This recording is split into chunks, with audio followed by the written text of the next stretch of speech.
kawitan atau gamelan ada di masjid itu sesuatu yang langka ya, mungkin tidak lumrah.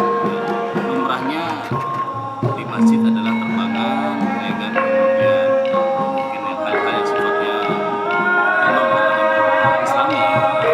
Tetapi kita harus tahu alasan kenapa Syekh Az-Zaitun memberikan suatu arahan bahwa gamelan adalah bagian dari masjid itu sendiri. Yang perlu kita tahu bahwa yang harus kita tahu bahwa gamelan atau karawitan ini adalah asli musik seni tradisional Nusantara. Ya, jauh sebelum Indonesia ada.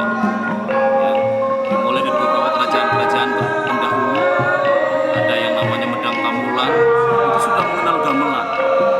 Diciptakan sebuah gong besar, yaitu untuk persembahan, untuk memanggil dewa-dewa. Itu ada gong, tabung. Kemudian masuk ke dalam sebuah kerajaan Majapahit. Di zamannya kerajaan Majapahit, dilengkapilah gamelan-gamelan itu. Sudah ada jadi gamelan lengkap. Kemudian masuk ke pada zamannya Wali Sanga, para sunan, yaitu Sunan Bonang. Sunan Bonang menciptakan. Kenapa disebut Sunan Bonang beliau? Karena beliau menciptakan bonang yang kita mainkan, ini namanya bonang. Jadi bonang ini diciptakan oleh Sunan Bonang. Kemudian pada masuk di zaman itu para Wali Sanga untuk menyebarkan agama Islam di Nusantara khususnya, itu Sunan Kalijaga menggunakan media gamelan ini untuk berdakwah. Ya, pada waktu itu Sunan Kalijaga menggunakan media wayang kulit, gamelan lengkap seperti ini. Ya, jadi suatu ketika ada para pejabat-pejabat keraton kerajaan, dia menghadap ke Sunan, wahai Sunan, saya ingin menikahkan putri saya ingin menikahkan putra saya ingin punya hajat, saya ingin agar di tempat saya nanti ada tanggapan wayang, ada hiburan wayang, saya harus bayar apa, berapa? Nah itu para raja menanya seperti itu kepada Kanjeng Sunan Kalijaga. Sunan Kalijaga jawabnya satu, bayarlah dengan kalimat sodo. Apa itu kalimat sodo? Kalimat syahadat.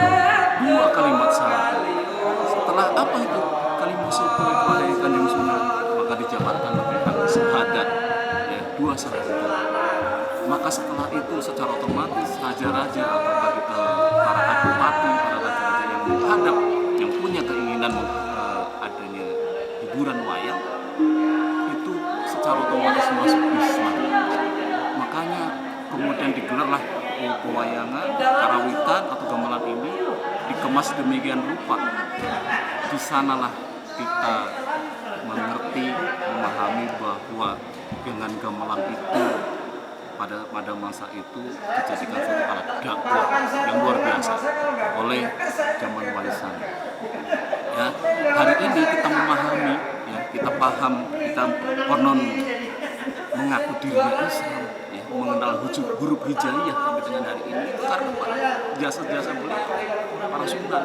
Ya, kalau tanpa ada gamelan waktu itu mungkin penyebaran agamanya, media dakwahnya kita tidak tahu seperti apa, tapi luar biasa. Ya, zaman Wali Sanga media dakwah menggunakan gamelan. Tapi kemudian beberapa tahun kemudian gamelan dipergunakan oleh sekelompok politik, yaitu komunis. Yaitu komunis yang ada di Indonesia sebelum ada Indonesia, yang pernah disampaikan oleh yang Muhammad Muhammad Syekh bahwa komunis hadir di Indonesia itu sebelum Indonesia ada, yaitu sekitar 1920-an. Jadi di situ ada para seniman gamelan sudah ada. Mereka menggunakan gamelan juga. Di sana ada lembaga kebudayaan rakyat, lembaga kesenian rakyat yang disebut Lekra, menggunakan gamelan. Makanya orang-orang pada masa itu ketika yang punya pemahaman sedikit berbeda bahwa Islam gamelan, karena gamelan adalah identik dengan komunis, mereka tidak mau. Awalnya seperti itu karena sudah lupa bahwa gamelan adalah sunan yang bawa, sunan. Tanpa ada gamelan kita tidak bisa mengerti Islam. bisa memahami Islam. Lupa bahwa tahunya bahwa gamelan dipergunakan oleh komunis. Ya. Kemudian masa berganti, waktu berganti, zaman berganti. Hari ini sampai dengan hari ini gamelan di daerah Jawa ada namanya GKJ, Gereja Kristen Jawa, itu menggunakan gamelan. Jadi tambah anti lagi orang yang sekelompok yang tadi, aduh, kalau gamelan pasti identik dengan Kristen, identik dengan gereja, dengan Nasrani, berarti bukan Islam dong. Makanya untuk segelintir orang, mereka melihat sesuatu yang tidak lumrah kalau ada gamelan di masjid. Nah, Syekh Az-Zaitun menyampaikan kepada kita semua bahwa kita kembalikan, selain memang ini budaya asli Nusantara, adalah sarana